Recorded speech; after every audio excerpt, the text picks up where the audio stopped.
Dalam rangka menyemarakan HUT Kota Ambon ke-444 dan HUT GPM ke-84 tahun 2019, Panitia Hari-Hari Besar Gerejawi Lingkup Klasis Kota Ambon melaksanakan kegiatan Klasis Kota Ambon Cup tahun 2019. Kegiatan tersebut diikuti 16 peserta dari 20 jemaat di lingkup Klasis Kota Ambon. Kegiatan tersebut memperlombakan 3 mata lomba, antara lain lomba paduan suara, nyanyi solo, debat bahasa Inggris, serta lomba video vlog.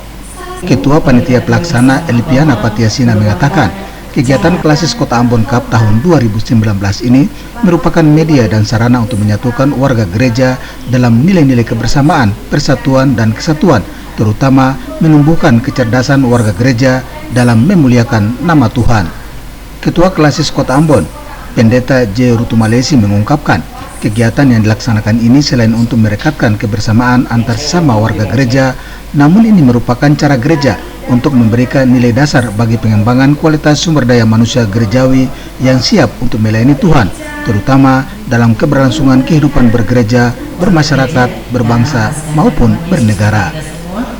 Kami berharap kegiatan ini dapat menyatukan seluruh kekuatan jemaat-jemaat, menyatukan seluruh potensi jemaat, dan membuat kesatuan gereja dan masyarakat semakin kokoh menghadapi tugas-tugas dan tantangan yang menghadang di depan kita.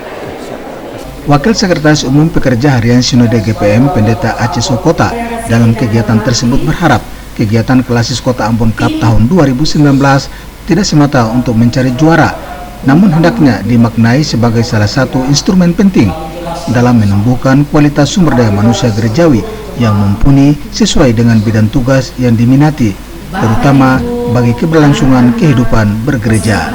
Harapan kami inilah, kami percaya bahwa tugas-tugas ke depan itu akan semakin ditingkatkan, sumber daya manusianya, kualitasnya, karakternya itu akan tetap ditingkatkan dan akan berdampak positif bagi masyarakat yang majemuk di kota ini, supaya semua yang kita lakukan manfaatnya dinikmati bersama dan tentu Tuhan dipermuliakan. Abdul Bawa, Cakta Mayla, melaporkan.